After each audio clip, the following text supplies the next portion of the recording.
नमस्ते दोस्तों, नमस्ते। आज हम लोग बहुत ही अलग टाइप की वीडियो बनाने वाले हैं। इसमें आप सबका कंट्रीब्यूशन भी चाहिए मुझे।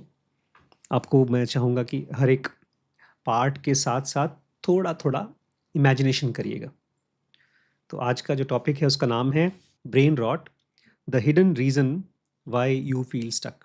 तो उसमें सबसे पहले तो आप लोगों को मुश्किल नहीं होगी ये चीज़ इमेजिन करने में कि आप सब लोग बहुत इंटेलिजेंट लोग हैं। हैं, वो तो हैं ही सब। अगर नहीं इमेजिन कर पा रहे हैं तो किसी इंटेलिजेंट आदमी को इमेजिन करिए जिसको आप इंटेलिजेंट मानते हैं। कौन? वो तो जा चुके हैं इसी समय जो जिंदा है। कौन? अरे एक का तो नाम बताओ, मेरा नाम छोड़ दो। मुझे नहीं मान, मैं तो इंटेलिजेंट हूँ, मैं सक्सेसफुल हूँ, वो सब छोड़ो अपने। चलो बड़ी मम्मी का नाम। नहीं, वो आपके बारे में सोच रहे हैं। आप किसी और के बारे में सोच सकती हैं। कौन? पापा जी लगते थे मुझे, लेकिन रिसेंटली इवेंट्स ने वो गड़बड़ ठीक ठीक। नहीं, मैं चाहता हूँ, नहीं आप देखिए एकदम अच्छा कर रहे हैं। मैंने भी 2-3 नाम लिखे हैं और जब मैंने इन लोगों के बारे में सोचना शुरू किया तो देखा दे वर स्टक। एक सिद्धांत भैया भी है। हाँ, स्टक। वो भी गड़बड़ मुझे लगता है। मैं जिनको भी जीनियसेस मानता हूँ अपने इस करंट एज में, जिनको मैं जानता हूँ पर्सनली। देखिए हम सब ना मोदी जी को जानते हैं, ना योगी को जानते हैं, ना अंबानीज को जानते हैं, किसी को नहीं जानते। जो लोग ये मानेंगे कि जिनको हम मानेंगे दुनिया मानेगी सक्सेसफुल है। अब वो उनकी कंडीशन क्या है हम नहीं जानते, बल्कि जिनको हम जानते हैं, जिनको हम जानते हैं कि वो हमारे हिसाब से बहुत इंटेलिजेंट है, वो लोग क्यों फंसे हुए हैं? अपने बारे में तो हम जानते हैं कि फंसे हैं। मैं चाहता हूँ आप उनको इमेजिन करें जो सचमुच में बहुत इंटेलिजेंट है। एक मैंने जो आपने नाम लिया उनका नाम लिया, एक आपका भी नाम मैंने सोचा कि बड़ी मम्मी तो मुझसे ज़्यादा इंटेलिजेंट है, बट मैं उनके साथ रहता हूँ। वो भी अपनी लाइफ में बहुत सक्सेसफुल हैं but she is still stuck. तो कैसे वो लोग यहाँ से वहाँ तक जा सकें, इसका आंसर मिलेगा आपको। Brain rot is the reason for that. और जब आप ब्रेन रॉट वर्ड सुनते हैं आजकल, ये बड़ा नया वर्ड है ना, पिछले कितने साल से आया होगा? ये भी एक साल पहले। 1 साल से। लेकिन ये ब्रेन रॉट पता है कब से चल रहा है? 50 साल से। अब ब्रेन रॉट होता है आपका मोबाइल से, लेकिन इसके पहले और भी चीज़ें थी, वो अभी भी चल रही हैं। अब देखिए कौन-कौन है जिसको आप कहेंगे कि कुछ गड़बड़ है? किसको आप कहेंगे कि कुछ गड़बड़ है? या अपने बारे में कब कहेंगे कि कुछ गड़बड़ है? अगर आप फ़ोकस नहीं कर पा रहे हैं, अगर आप कुछ करना चाहते हैं और मोटिवेशन नहीं है, या अभी हमारे पास एक बुक है सिक्योरिटी एनालिसिस। वो बेंजामिन, कौन था? Benjamin Franklin, Benjamin Graham. Graham के फ्रेंड ने लिखी है। हुँ। वो ऐसी बुक है जिसको पढ़ने की मेरी हिम्मत नहीं है, उसको देखता हूँ तो लगता है हाँ, हाँ, इसको ना सजाने के लिए रखेंगे ड्राइंग रूम में, फालतू में लाइब्रेरी में पड़ी हुई है। अगर आप कोई मुश्किल किताब नहीं पढ़ पाते, सबसे इम्पोर्टेंट चीज़ ये है आप एक प्रोजेक्ट स्टार्ट करते हैं लेकिन उसको ख़त्म नहीं कर पाते। इंटेलिजेंट लोग हैं, हम अपने बारे में बात करें किसी और के बारे में, उनको पता है कि उनको क्या-क्या करना चाहिए। हम सबको यहाँ पर पता तो है ही ना क्या-क्या करना चाहिए? क्या करना चाहिए? किताब पढ़नी चाहिए। किताब पढ़नी चाहिए। कितने पेजेज़? 5-6। 5-6। कितने पढ़े? 1-2। 1-2। जो पता है वो नहीं कर पा रहे हैं। क्या है? क्या लगता है वजह क्या है इसका? आलसी हैं? Laziness, lack of discipline, lack of intelligence, ये हैं। आप आलसी नहीं हैं। सुबह 12 बजे तक सोते हैं, आलसी नहीं हैं आप। अच्छा हैं। डिसिप्लिन है आपके अंदर? नहीं है। और आप इंटेलिजेंट हैं किसी काम को करने के लिए? हैं? तो कर क्यों नहीं पा रहे? डिसिप्लिन वाला इंटेलिजेंस नहीं, बाकी आराम करना है। अच्छा, डिसिप्लिन वाला इंटेलिजेंस नहीं है, बाकी सारा इंटेलिजेंस हमारे पास है। असली प्रॉब्लम है ब्रेन रॉट। अभी भी आपके साथ में अगर कोई ऐसा आदमी है जो आपके हिसाब से बहुत इंटेलिजेंट है, लेकिन वो फँसा हुआ है, तो देख लीजिए वो क्या कर रहा है। उसका ब्रेन रॉट हो रहा है। मैं पहले बता दूँ ये बीमारी मेडिकल की बीमारी नहीं है और ये कोई साइकियाट्रिक डायग्नोसिस नहीं है। ग्रेजुअल रस्टिंग ऑफ माइंड कह सकते हैं आप इसको, कि माइंड धीमे-धीमे जंग लग रहा है उसमें। माइंड की एक बड़ी ख़ास चीज़ है, उसको अगर ज़्यादा यूज़ करते हैं तो वो नहीं खत्म होता, खराब नहीं होता। ये वियर आउट कैसे होता है? Not using it. हम तो ऐसा कभी कर ही नहीं सकते कि नॉट यूज़्ड करें। मतलब कुछ ना कुछ तो यूज़ करेंगे ही। हमारा ब्रेन रॉट किस चीज़ से होता है? हुँ? इसको ये Simulation. यूज़ के बजाय Overuse. मिसयूज़। ये किताब है, इसको पढ़ेंगे तो यूज़ है, इससे अगर मच्छर मारेंगे, बच्चे को मारेंगे तो मिसयूज़ है। इसके इससे कप के ऊपर कवर कर रहे हैं, इसके ऊपर ट्रे की बना के ले जा रहे हैं तो ये मिसयूज़ है। तो आपका माइंड अगर यूज़ हो रहा है तो कभी भी खराब नहीं होगा, कभी भी उसमें ब्रेन रॉट नहीं होगा। ब्रेन रॉट होगा जब उसको आप मिसयूज़ कर रहे हैं। तलवार के जैसा ही है, उसमें आप उसको खेलेंगे, चलाएँगे और उसको धार लगाते रहेंगे तो अच्छी रहेगी। उसको रख दीजिए, यूज़ मत करिए या गलत तरीके से यूज़ करिए तो रस्ट हो जाएगी। आज हम लोग 3 अलग-अलग प्रोसेसेस पढ़ेंगे जो एक्चुअली मेडिकल में हम लोग यूज़ करते हैं। और उसी से आपको समझ में आएगा कि क्यों आपका मेंटल क्लैरिटी दिन में जिस समय आपको पीक आवर्स में चाहिए अपने आप का, तभी काम नहीं करता हमारा ब्रेन। बाकी रात को एक्टिव होता है जब फ़िल्म देखना होता है। किसी से लड़ाई करना होता है, बहस करनी होती है, खूब एक्टिव हो जाता है। लेकिन जब काम करना होता है, सोचना होता है तो लगता है का कैसे होए भाई? तो ये 3 प्रोसेसेस कौन से हैं? Infection, colonization and adaptation. ये बहुत सटल चीज़ है और आपके ब्रेन के साथ आपका माइंड है और वो बड़ा ज़िंदा चीज़ है। उसमें एक इन्फेक्शन होता है, उसके बाद उसके अंदर एक कोलोनाइज़ेशन होता है और लास्ट में होता है एडैप्टेशन।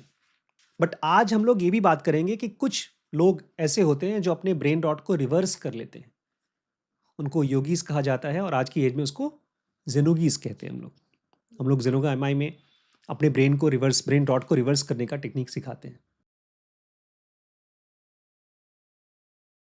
इसमें क्या होता है? Perception becomes reality. अब आप लोग अपनी-अपनी सोचिए, मतलब इमेजिन करिए, मैं अपनी इमेजिनेशन बता रहा हूँ।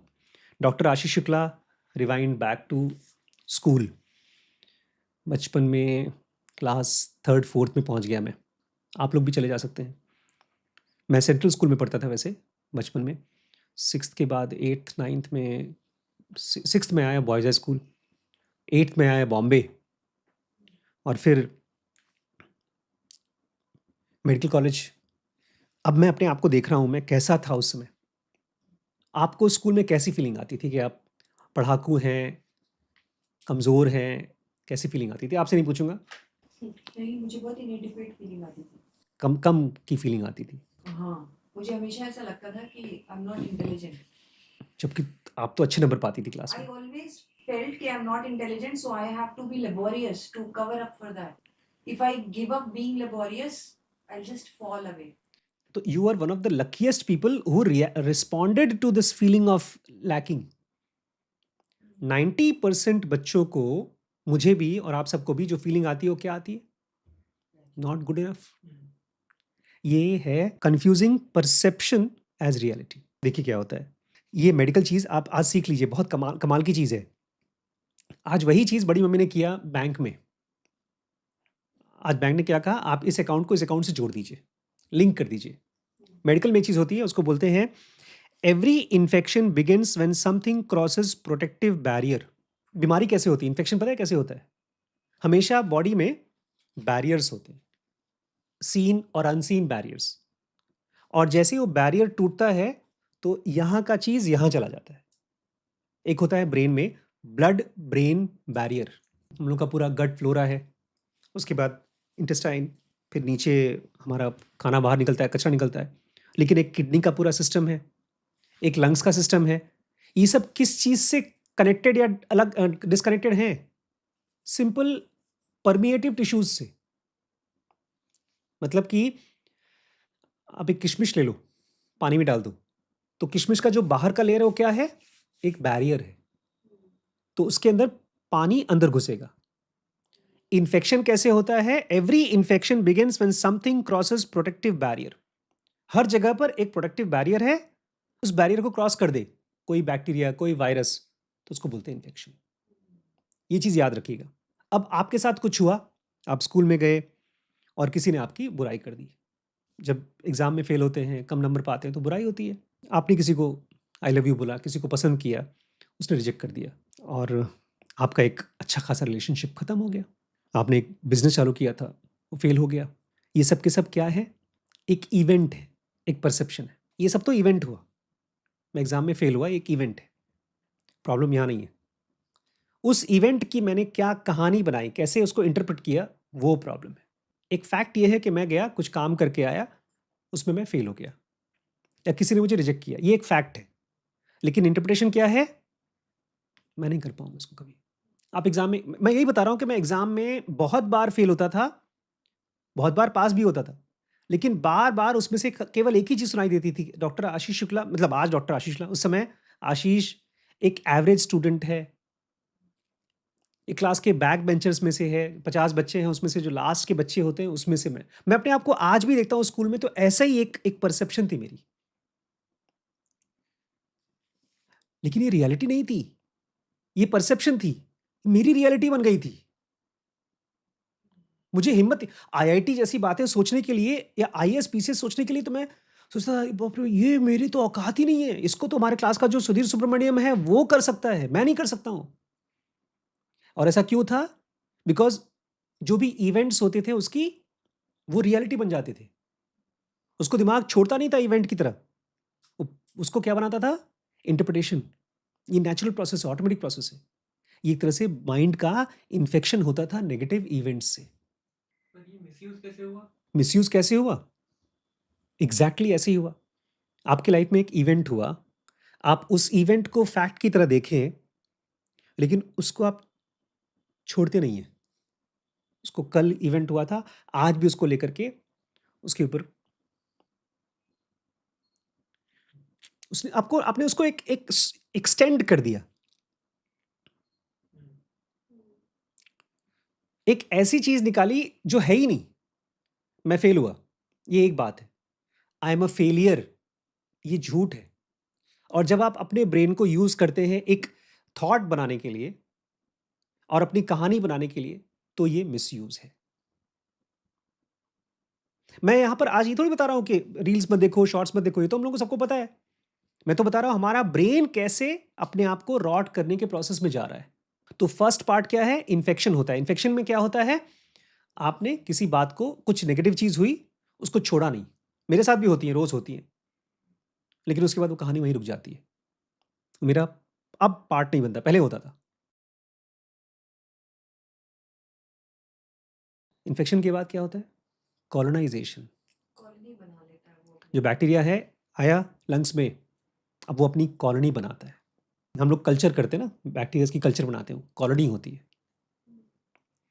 टेस्ट करते हैं हम लोग, एंटीबायोटिक को टेस्ट करते हैं कि ये बैक्टीरिया पर काम करेगा कि नहीं करेगा। तो पहले हम वहाँ पर बैक्टीरियाज़ की कॉलोनी बनाते हैं, उसके बाद वहाँ कॉलोनीज़ में दवाई डालते हैं देखने के लिए कि इससे मरता है कि नहीं मरता है। Colonization, what lives inside your mind. एक बात थी जो फैक्ट था, वो आपके माइंड में आई, अब वो आपकी रियलिटी बन गई। I am a failure. लेकिन अब ये आपके दिमाग में रह जाती है, कॉलोनी बना लेती है। इसमें मुझे याद है, मैं एमबीबीएस में एडमिशन हो गया था, कॉलेज में जा रहा था। अरे आप भी तो कॉलेज गए थे, है ना? हाँ, कितने दिन? मैं तो सिर्फ़ पेपर देने गया था। हाँ, कितना लकी आदमी है यार, इसके दिमाग में कॉलोनाइजेशन नहीं हुआ होगा। डॉक्टर साहब भी कॉलेज में गई थी। किस चीज़ का कॉलोनाइज़ेशन? कॉलोनाइजेशन किस चीज़ का मतलब? बता रहा हूँ। अपने आप को फ़ील करिए कि मैं कॉलेज में कैसा फ़ील करता था। अच्छा, वाज़ इट गुड? नहीं, पहला सेमेस्टर तो बेइज़्ज़ती होती बेकार थी। ही था। हुँ? पहला सेमेस्टर बेकार था, सेकंड सेमेस्टर भी और बेकार था, थर्ड भी बेकार था। थर्ड में आँख खुली कि क्या लिख के आना है। लेकिन उसके बाद जब कॉलेज खत्म हो गया, उसके बाद फिर कभी कॉलेज के नाम से तो दूरी हो गई। नहीं, अब नहीं जाना। नहीं, मैं इसलिए बोल रहा हूँ बिकॉज़ कॉलेज इतनी ब्रिलियंट चीज़ है जहाँ पर हम अपने आप को अपग्रेड और पता नहीं क्या-क्या कर सकते हैं। बट कभी भी वो फ़ील नहीं आती थी कॉलेज में हम लोगों को कि हम कुछ कर सकते हैं, करना चाहिए। जैसे अभी शरीष को भी कहाँ आती होगी स्कूल्स में। इमेजिन करिए एक बैक्टीरिया किसी घाव में घुस गया। पहले छोटे से 2, 4, 10 से धीमे-धीमे उसकी मल्टीप्लाई होने लगी। फिर धीमे-धीमे पूरा का पूरा पूरी आँख में अगर आँख का इन्फेक्शन है, पैर का है, लंग्स का है, पूरा स्पेस ऑक्यूपाई कर लिया। थॉट्स भी ऐसे ही काम करते हैं।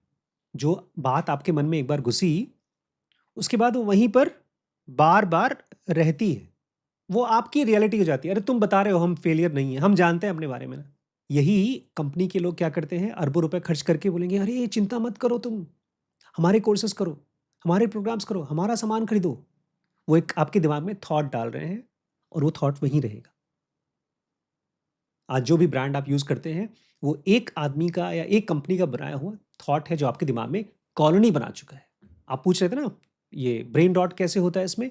जब किसी चीज़ को आप रिपीटेडली एक्सपोज़ करेंगे, तो रिपीटेड थॉट्स बन जाएगा। अब ये आपका डिसीजन है कि हम कहाँ से कौन-सा थॉट बार-बार लेते हैं। अगर आप 5 मिनट के लिए, 10 सेकंड के लिए, 15 सेकंड के लिए रोज़ एक बार खाली कोई एक ऐप खोल लेते हैं, कोई एक चीज़ सुन लेते हैं, कुछ कुछ कर लेते हैं, तो उसका क्या असर होता है? ज़्यादा कुछ नहीं होता, नहीं होता है। Repeated thoughts, repeated exposure, repeated thoughts. आप बैठे पढ़ाई करने के लिए या कोई किताब लिखने के लिए या कोई बिज़नेस की चीज़ सोच रहे हैं कि मुझे नया कुछ इनोवेशन करना है। अभी-अभी आज ही हमने सीखा है इनफ़ाइनाइट गेम के तरीके से दुनिया में ट्रांसफ़ॉर्मेशन करना है कि जैसे स्वामी विवेकानंद ने किया था। लेकिन यार थोड़ा-सा यूट्यूब पहले देखते हैं, यूट्यूब में इसके बारे में क्या है? और थोड़ा-सा बॉडी का स्ट्रक्चर भी अच्छा करना है। बिल गेट्स का तो सिक्स पैक्स है नहीं, लेकिन अपने को बिज़नेस करने से पहले सिक्स पैक्स चाहिए होगा। ये सब चीज़ें रैंडम नहीं हैं। जिनकी भी आपको आज लग रही है आदत, वो आपको प्लांट किए गए हैं, कॉलोनाइज़ेशन की गई है। हमारा माइंड रैंडम नहीं सोचता। जो चीज़ उसको दी गई है, उसी के बारे में सोचता है। मैं पहाड़ों में गया, तो मैं पहाड़ के बारे में सोचूँगा। मैं किसी से बात कर रहा हूँ 3 घंटे, उसको चीटिंग हुई है, तो मैं यही कहूँगा दुनिया में चीटिंग होती है। कोई नई न्यूज़ आई है, कॉकरोच पार्टी बनी है। अब इमेजिन भी नहीं कर सकते आप कॉकरोच पार्टी और वहाँ पर जंतर-मंतर में इकट्ठे हुए लोग। उसकी उसकी किसी ने वीडियो बनाई है, वो आपका मटीरियल ऑफ थॉट बन गया है। वो आपकी ब्रेन की कॉलोनाइज़ेशन हो गई है। मैंने इस ट्रिप में क्या किया, अपने आप को इनफ़ाइनाइट माइंडसेट का एक मटीरियल दिया। पूरे ट्रिप में मैंने यही दिया अपने आप को और अब मैं वही चीज़ सोच रहा हूँ। इसलिए मुझे डीप बुक्स चाहिए होती है because I want something to think deeply. हम लोग गए उस आश्रम में गए, मायावती विवेकानंद आश्रम, बहुत सुंदर आश्रम, अद्वैत आश्रम। अभी भी मेरे दिमाग में वो उसका फ़ोटो है, मैं तो सोच रहा हूँ ऊपर के एक एरिया में वैसा बनवा सकते हैं हम, meditation hall. Mind can think only with the materials has been given. हम लोग क्या सोचते हैं, चलो दिन भर में ना 5 मिनट के लिए कुछ बुक्स पढ़ लें, 2-4 पेज। 1 घंटे के लिए एक मूवी देख लें। आधे घंटे मेरा इंस्टाग्राम के लिए भी बुक्ड है। बट ये सब के सब आपका मटेरियल ऑफ थॉट है। आज एक बच्ची रोते-रोते बोल रही है, मेरी ज़िंदगी में कहाँ जा रहा है, क्या जा रहा है? वो उसके पास सोचने के लिए जो मटेरियल है, वही सोच करके अपना जी रही है। आप लोग खाने के बारे में बहुत ज़्यादा सीरियस हैं, बहुत सतर्क हैं कि क्या खाना चाहिए, क्या नहीं खाना चाहिए। सवाल ये है कि आप अपने माइंड को क्या फ़ीड कर रहे हो? क्योंकि जो फ़ीड कर रहे हो, वही दिमाग में क्या हो रहा है? कॉलोनाइज़ेशन, वो घर बना रहा है आपके दिमाग में। ये सेकंड पार्ट है। आज मैं देखता हूँ, doctor Ashish Shukla medical college में ऐसा बदतर क्यों फ़ील करते थे? क्योंकि वही फीलिंग थी, आस-पास के बच्चे होते थे। इसलिए जब मैं वहाँ गया कॉलेज में आपके साथ आईआईएम में, मुझे फिर से कॉलेज की फीलिंग आ गई। कमज़ोर होने की, फेलियर होने की। क्योंकि जैसे ही आपने कुछ पढ़ा, किसी और ने उसको आपसे अच्छे से पढ़ लिया, आपसे अच्छा आंसर दे दिया, आपका ज़ीरो हो गया। एडैप्टेशन मतलब जो चीज़ आपने कॉलोनी बनी थी, अब वो आपका आइडेंटिटी बन गई। ये वो फ़ेज़ है जिसको बोलते हैं द बर्थ ऑफ ईगो। इसके लिए अगर आपको कोई कन्विंस भी करेगा, नहीं, नहीं तुम समझदार हो, जीनियस हो, तुम ये कर सकते हो, वो कर सकते हो, आप बोलते मज़ाक, चुप रह तू, मैं जानता हूँ। अब ये केवल थॉट भी नहीं है, अब ये रिपीटेड थॉट भी नहीं है, ये अब आपकी रियलिटी हो गई है। इसको बोलते हैं आइडेंटिटी। एक बच्चे को आप बार-बार क्रिटिसाइज़ करो, तो बाद में वो एक्सपीरियंस भी नहीं होता उसका, क्योंकि एक्सपीरियंस करने के लिए भी कोई चीज़ आपके अंदर में वो चीज़ नहीं होनी चाहिए। समझिए, आपके मुँह में मीठा है, तो आप बाहर से मीठा खाएँगे तो पता नहीं चलेगा। मुँह साफ करेंगे तब मिठास फ़ील होगी। किसी चीज़ को एक्सपीरियंस करने के लिए अंदर में गैप होना चाहिए। आपने बार-बार, बार-बार क्रिटिसिज़्म दिया अपने आप को, कोई चीज़ दी, अब वो भर गया है। अब इंस्टाग्राम की फ़ीड्स लोग न्यूज़ की तरह बताते हैं। क्या ऐसा-ऐसा हुआ है? मैंने देखा था इंस्टाग्राम में, उसमें उस आदमी ने उसको मारा था, मैंने देखा था। क्राफ्टेड है मटेरियल कि वो ओरिजिनल है? बॉडी में ना, हाँ, बॉडी में जो बीमारियाँ होती हैं, वो अब एक ऐसी चीज़ हो जाती है, उसको तोड़ना ही मुश्किल हो जाता है, बिकॉज़ वो अब वो बीमारी का एक आइडेंटिटी हो गया। ये टीबी का पेशेंट है, ये डायबिटिक पेशेंट है। एक पेशेंट भी अपने आप को ऐसे ही देखता है, अरे अब तो हमको थायराइड हो गया है, अब हम कैसे क्या कर पाएँगे? क्योंकि अब उसकी आइडेंटिटी बन चुकी है। जो चीज़ बचपन में आपको बोली गई है कि तुम कमज़ोर हो, तुम आलसी हो, तुम ये हो, तुम वो चीज़ उसकी बिलीफ बन गई और सालों साल तक ज़िंदा है। क्यों ज़िंदा है? बिकॉज़ उसका ब्रेन अब उसी का शेप ले रहा है। इसको बोलते हैं बर्थ ऑफ ईगो। पता है ईगो में और सेल्फलेसनेस में क्या डिफरेंस है? सेल्फलेस को पता नहीं होता कि मैं कैसा हूं। ईगो को पता होता है, अच्छा हो चाहे खराब। इसी को घमंड बोलते हैं। अपने बारे में अगर आपके पास कोई भी ओपिनियन है तो आप ईगोस्टिक है। वो एक दिन का एक इवेंट है। किसी ने आपकी बेइज्जती की, वो एक एक्सपीरियंस था। किसी ने आपकी तारीफ की, वो एक एक्सपीरियंस था। लेकिन अब वो तारीफ और बुराई क्या हो गई है? मैं यही हूं। मैं मर्सिडीज के नीचे नहीं चल सकता। मैं साइकिल पे चलूंगा। मैं ये ब्रांड का कपड़ा पहनूंगा। मेरी बराबरी इनके साथ करोगे। और ये ऐसा नहीं कि एक अमीर आदमी के साथ होता है, गरीब के साथ होता है। आज एक लड़का आया था जॉब मांगने के लिए, मतलब उसने जॉब की थी फिर छोड़ दिया। मैंने उसको पूछा, बेटा तुम क्यों निकालेगी जॉब से? तो सर पता ही नहीं। मैंने कहा तुम काम को मना करते थे। बोलते सर हमारा ड्यूटी आवर्स हो गया था। मैंने कहा बेटा हमारे पास लिमिटेड बच्चे हैं काम करने के लिए। 7 बजे की ड्यूटी तुम्हारी खत्म हो गई, तुम चले गए, लेकिन दूसरा एक बच्चा रुका था, उसको हम रखेंगे काम पे। तुम्हारे पास ड्यूटी आवर्स है। हम गवर्नमेंट की कंपनी तो है नहीं, हम तो बहुत छोटी सी संस्था है। सर इसमें हमारी क्या गलती है? मैंने कहा कोई गलती नहीं बेटा, बस तुम यही हो।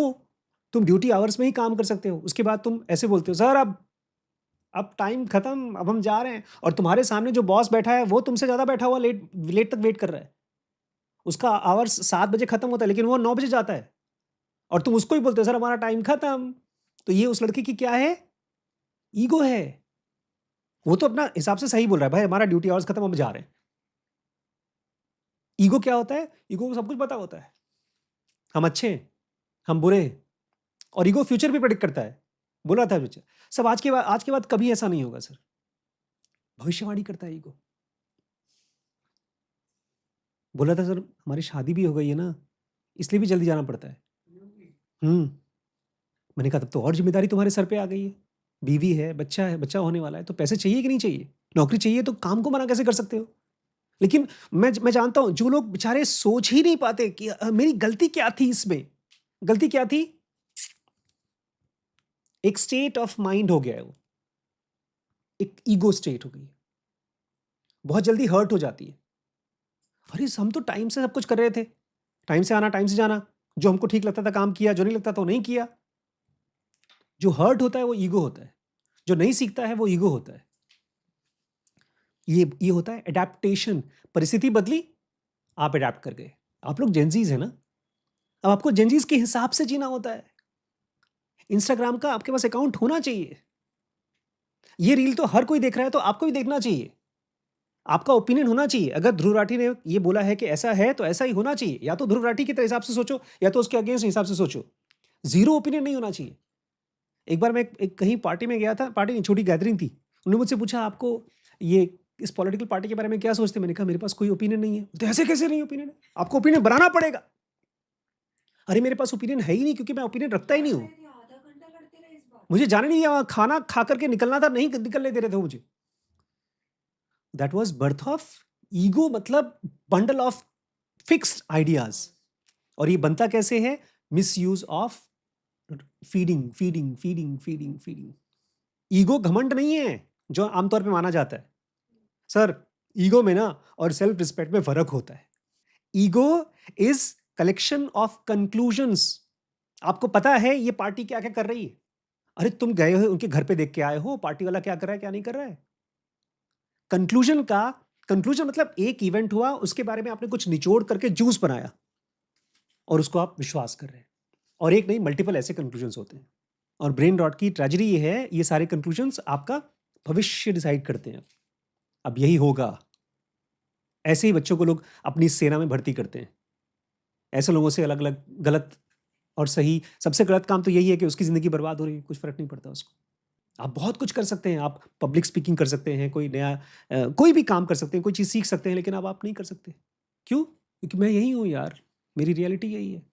अब जो जेल बाहर था किसी रील के ज़रिए, किसी आदमी से बात करके, वो सब बाहर की बात ख़त्म। अब वो जेल मेरे दिमाग में घुस गया है। अब मैं ही हूँ, मेरा पार्ट है। तो ये 3 प्रोसेसेस हैं ब्रेन रॉट की।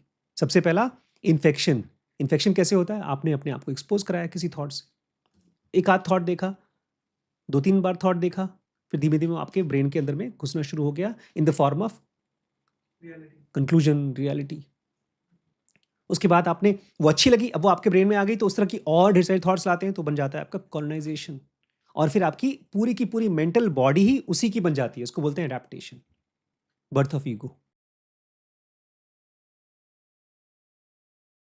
आपको समझ में नहीं आता है कि मुझे कहाँ जाना चाहिए, क्या करना चाहिए।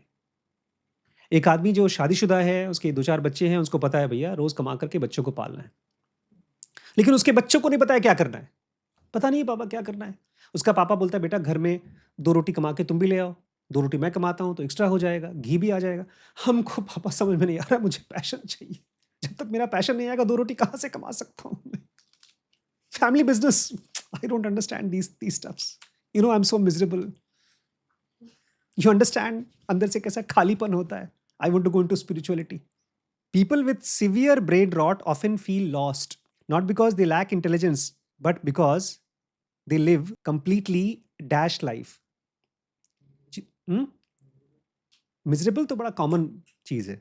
उनकी लाइफ जिनकी लाइफ कंफ्यूज्ड भी नहीं, इसको बोलते हैं, चलो मैं आपको एक हिंट देता हूँ। हाँ, देखिए आपका हाथ अपने आप उठ गया, मैंने जब फेंका तो आपने क्या किया? कैच किया। इसको बोलते हैं किस टाइप की लाइफ? रिफ्लेक्स या तो रिएक्टिव लाइफ। एक होता है प्रोएक्टिव लाइफ कि बॉस देखो मुझे ये सब चीजें अभी करना है, सीखना है। रिएक्टिव लाइफ क्या होता है? जो आ रहा है वो जी लिया। लाइफ में टेंशन आई, उसको रिस्पॉन्ड किया, अपॉर्चुनिटी आई, उसको रिस्पॉन्ड किया, नोटिफिकेशन आया, उसको रिस्पॉन्ड किया। एक लड़की के साथ अफेयर चल रहा था, उसने बदतमीजी की, ब्रेकअप कर दिया। वो बेसिकली ऐसे एम्प्लॉयज हैं या ऐसे लोग हैं, लाइफ के एम्प्लॉयज हैं, जब प्रेशर पड़ेगा तभी काम करेंगे। जैसे वो बच्ची अभी, मेरे अकाउंट में से पैसे कट गए, पैसे हैं नहीं, सैलरी आएगी तब काम करूंगी। एक प्लानिंग चाहिए होती है। एक ब्रेन का काम ही है 2 सेकंड बाद का फ्यूचर देखना। आप जा रहे हैं, आपको भूख लगी है, आपको बाथरूम लगी है, आपको फ्रेश होने जाना है, ये सब चीज़ें बॉडी का काम है। कहीं भी बाहर निकलने से पहले आप देखते हैं, चलो यार जाके बाथरूम हो लेते हैं। कहीं ट्रिप में जा रहे हैं तो कपड़े प्लान कर लेते हैं। ऐसे ही आपको महीने की प्लानिंग करनी होती है, साल की प्लानिंग करनी होती है। लेकिन वो प्लानिंग में दिमाग जाता नहीं है। क्या करना है? पहले यार देख लें यार, अभी नोटिफिकेशन आया ना बहुत ज़रूरी सा, एक नोटिफिकेशन देख करके देख लूँ क्या आया था। नहीं यार, व्हाट्सएप पर नोटिफिकेशन आया है, बताओ कौन सा आया है। अरे बुआ ने एक मैसेज भेजा था यार, खुश रहो तुम सदा, तुम्हारी सब ठीक रहे। एक गुड नाइट का भी नोटिफिकेशन आया था। ये है, मतलब ये तो मैंने, ये तो वो नोटिफिकेशन है जो आप लोग कभी खोलेंगे भी नहीं। आपकी तो मॉडर्न नोटिफिकेशन है। नहीं, आप प्लीज सोचिए कि आपका दिन किस तरीके से आप जी रहे हैं, रिएक्टिव कि प्रोएक्टिव। जिनका ब्रेन रॉट होने लगता है वो लोग 24 घंटे उनका रिएक्टिव माइंड ही चलता है, और फिर उनका ब्रेन भी रिएक्ट ही करता है इवेंट्स को भी। ऐसा हुआ था, फिर अरे इसका मतलब तो ये है, इसका मतलब तो ऐसा होता है। रिएक्टिव लिंक का मतलब होता है आप डायरेक्शन चूज नहीं कर पा रहे हो कि मुझे कहाँ जाना है। देखिए आप बहुत धीरे धीरे काम करिए, लेकिन आपके अंदर में ये फीलिंग आनी चाहिए कि मैं लाइफ को जी रहा हूँ। लेकिन अगर आपको ये फीलिंग आ रही है अरे यार टाइम ही नहीं मिला है किसी चीज़ का, इसका मतलब लाइफ आपको कंट्रोल कर रही है। आप खाली बैठे हैं और कुछ है नहीं, चलो पिक्चर देख लेते हैं मोटिवेटेड होके। इसका मतलब एक बाहर की कंडीशन है जो आपको मोटिवेट करती है। जैसे ही बाहर की कंडीशन हटी, आप बोर। आपका एक बैंक अकाउंट बंद हो गया, अब दिन भर आप बैंक अकाउंट के बारे में बात करेंगे, सोचेंगे, फिर उसके बाद बंद कर देंगे सोचना। बाहर की कंडीशंस आपके एक्शंस डिसाइड करती है। और ऐसे आदमी का जिसका ब्रेन आउट हो जाता है, उसकी लाइफ में बचपन में था कि मुझे बड़े होकर के एक स्पोर्ट्समैन बनना है। बच्चों के बहुत से सपने होते हैं, धीमे धीमे सब सपने खत्म, और जो एसेंस, जो सेंस ऑफ पर्पसनेस था वो खत्म हो जाता है।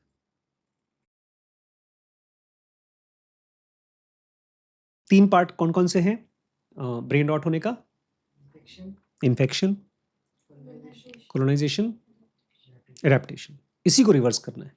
जो भी चीज़ें आपको दिखती हैं उसको फिल्टर करना है। इसमें ऊपर करना क्या है?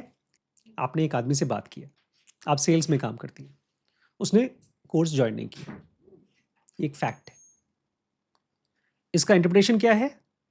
मेरा तो कोई कोर्स ज्वाइन ही नहीं करता, मैं तो रोज़ बात करती हूँ, कोई ज्वाइन ही नहीं करता, ये इंटरप्रिटेशन। तो जो आपके मन में फैक्ट है वो तो क्लियरली देखो, उसको मानो कि ये आज हुआ, लेकिन उसमें से निकला इंटरप्रिटेशन को पहचानो कि ये सच नहीं है। इसको बोलते हैं ज़ेनोगा फिल्ट्रेशन प्रोसेस या तो फिल्ट्रेशन ऑफ परसेप्शन। इसमें आप फैक्ट्स को इंटरप्रिटेशन से अलग करके देखना सीखते हो। इसमें आप एक सिंपल क्वेश्चन पूछ सकते हो, जब भी कुछ घटना हुई या वैसे खाली बैठे हो, व्हाट एक्चुअली हैपेंड, जिस चीज़ से आप परेशान हो, एक एक्चुअली क्या हुआ वो तो फैक्ट है, और उसके बारे में मैं अपने आप को क्या कहानी बता रहा हूँ। जैसे बड़ी मम्मी ने मुझसे पूछा, क्या ये ट्रिप अच्छी थी कि खराब थी? कैसे बता सकता हूँ मैं? वो तो एक कहानी हो जाएगी। अच्छी ट्रिप भी कहानी हो जाएगी, खराब ट्रिप भी कहानी हो जाएगी। वो तो एक एक्सपीरियंस था। आपने खाना खाया, खाने का स्वाद अच्छा नहीं था, एक्सपीरियंस है। इसमें कहानी क्या बनेगी? अरे खराब खाना ही बहुत खराब बनाती रहती है, इसको तो खाना आता ही नहीं बनाने। इसमें आपको क्वेश्चन पूछना है, फैक्ट के लिए पूछना है व्हाट एक्चुअली हैपेंड, और इंटरप्रिटेशन के लिए what story am I telling myself about what happened. जो हुआ उसके बारे में मैं आपको कौन सी कहानी बता रहा हूँ। ये तो फर्स्ट स्टेप है इन्फेक्शन रोकने का, क्योंकि अगर स्टोरी अगर रुक जाएगा आपका, तो फिर आप देखेंगे अलग ही दुनिया दिखती है आपको। वो इनफाइनाइट दुनिया दिखती है जहां पर आप बहुत सी चीजें कर सकते हो, सीख सकते हो, आप छोटे बच्चे की तरह हो जाते हो, हर चीज कर सकते हो आप। Second step is D colonising mind. अपने ब्रेन में डी कॉलोनाइजेशन करना है। इसमें जो भी आपके ब्रेन में ऐसी इनपुट्स हैं जिसको आप लॉन्ग टर्म नहीं बनाना चाहते, वो सब यूजलेस अननेसेसरी है। आपको फिल्म मेकर बनना है तो आप ढेर सारी फिल्में देखिए, अच्छी अच्छी फिल्में देखिए। आपको यूट्यूबर बनना है तो ढेर सारे अच्छे अच्छे यूट्यूब चैनल को स्टडी करिए, बट कभी भी ऐसा चीज़ मत देखिए बस ऐसे ही देख रहे हैं। कुछ ऐसा टाइम बिताइए जिसमें आप अपने आप को स्टिमुलेट ना करें, वॉक करें, खाली बैठना। हमने एक वीडियो बनाया था, उसमें एक आदमी था, ओलंपिक्स में जीता था, ही वॉज एथलीट। क्या करता था वो? जब उसको कप मिलने वाला था, खाली बैठता था। Read, learn to think. ये जो मैंने आप लोगों से बात की, आशीष शुक्ला बचपन में कैसा था, हमने आपको इमेजिन कराया कि यार मैं ऐसा फील करता था कॉलेज में और स्कूल में। एंड एक चीज़ है जो हम लोग आजकल ज़ेनोगा एमआई में सीखते हैं, उसको बोलते हैं रिफ्लेक्ट। Learn to reflect. अपने माइंड में और ज़्यादा स्पेस क्रिएट करिए। हमारे ज़माने में, अब तो नहीं, लेकिन हमारे ज़माने में बहुत रॉक एंड रोल सुनते थे कुछ बच्चे, जैज़, रॉक एंड रोल। उनके पास बैठने में मुझे टेंशन हो जाती थी। या तो शराब पीते थे, सिगरेट पीते थे, कूल दिखते थे, लेकिन अब दिखता है कि कितना बीमार थे बेचारे। वही लोग हैं जो बूढ़े बाबा लोग अपने यहाँ रोते रहते हैं कि हमारी बेटी की शादी नहीं हो रही है, ये नहीं हो रहा है। उनका ब्रेन रॉट अलग तरीके से हो रहा है, इनका ब्रेन रॉट अलग तरीके से हो रहा है, क्योंकि इनके पास मेंटली स्पेस नहीं है। कूल बनने में ब्रेन रॉट हो रहे हैं। कूल बनने में ब्रेन रॉट हो रहा है। कुछ कुछ सोचते हैं, कंप्लीट नहीं कर पाते क्योंकि कुछ सोच ही नहीं पाते। ऐसे इंस्टाग्राम भी कर रहा है वो। एग्जैक्टली। ट्रेंड ये नहीं सोच पाते कि ये जो ट्रेंड बता रहा है इसके ऊपर, या ये 1,000 या 1 करोड़ लोग कर रहे हैं, क्या ये सेंसिबल चीज है, क्या ये स्टूपिड चीज तो नहीं है। बट अगर एक पर्सन स्टूपिडिटी करना चालू हो गया और वो हिट हो गया, everybody goes behind that stupid thing. Instagram will go out of business अगर ऐसी सोसाइटी बन जाए, ऐसे बच्चे बन जाएं जो अपने ब्रेन में स्पेस को एंजॉय करना शुरू कर दें।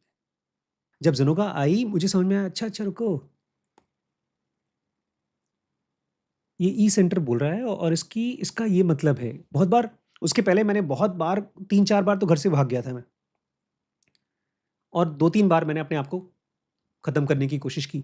लेकिन वो क्यों? क्योंकि जो कहानी चलती थी वो रियल लगती थी, और ज़ेनोगा आने के बाद माइंड बोल रहा है तू किसी लायक नहीं है। अच्छा, कैसे पता? ये तो ई सेंटर की बात है। इसलिए जब आप में से कभी कोई दिखता है ना, मुझे बोलता है कि मैं अच्छा नहीं फील कर रहा हूँ, मुझे साफ दिखता है मैट्रिक्स की तरह, ई सेंटर। और नियो की तरह मैं खाली कोड्स चेंज कर पाता हूँ फिर।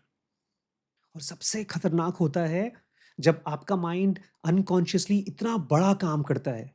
एक तराजू लेता है, एक तरफ आपको बैठाता है, दूसरी तरफ उसको बैठाता है, उसके बाद बोलता है नहीं नहीं रुको, 100 ग्राम वो ज़्यादा है, मेरे पास तो ये भी है। बचपन में हमारे कज़न्स थे ना, वो ऐसे कंपेयर करते थे, अरे उनके घर में तो एक टीवी है, उनके हमारे गाँव में घर है जो बहुत अमीर घर है। प 20 साल 30 साल पहले उनके पास टीवी थी, हमारे पास नहीं थी। हमारे पिताजी गए विदेश, एक टीवी ले आए, तो हमारे कज़न बोलते थे, "हमारे यहाँ भी एक टीवी है, गाँव में नहीं है, शहर में हमारे भैया हैं, उनके पास टीवी है।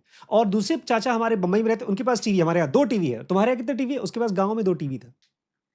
बट वो गिनाते थे, हमारे 3 टीवी है। हम 0। उस समय यही ब्रेन रॉट हुआ करता था। कंपैरिज़न करो, दूसरे को नीचा दिखाओ और आकर के अकेले रो कि यार ज़िंदगी में कुछ हो नहीं रहा है। जैसे ही कंपैरिज़न आपके ब्रेन में आए, होना शुरू हो, तुरंत अलर्ट हो जाओ। कृष्णमूर्ति ने उसको श्राप बोला था। अगर आपका माइंड किसी से भी कुछ कंपेयर कर रहा है, अनकॉन्शियसली भी कर रहा है, it has to be seen, it has to be known. Even आपका एक्सपीरियंस पास्ट और ये दोनों कंपेयर हो रहा है, इसका मतलब कुछ गड़बड़ हो रहा है। कंपैरिजन हो करके एक इंटेलिजेंस मिले, एक इनसाइट आए कि हाँ यार ये यहाँ पर ये चीज़ ऐड करना चाहिए था। पिछली बार गए थे तो ठंडी के कपड़े नहीं ले गए थे, इस बार उसको ऐड कर देते हैं। कंफर्ट हो सकता है।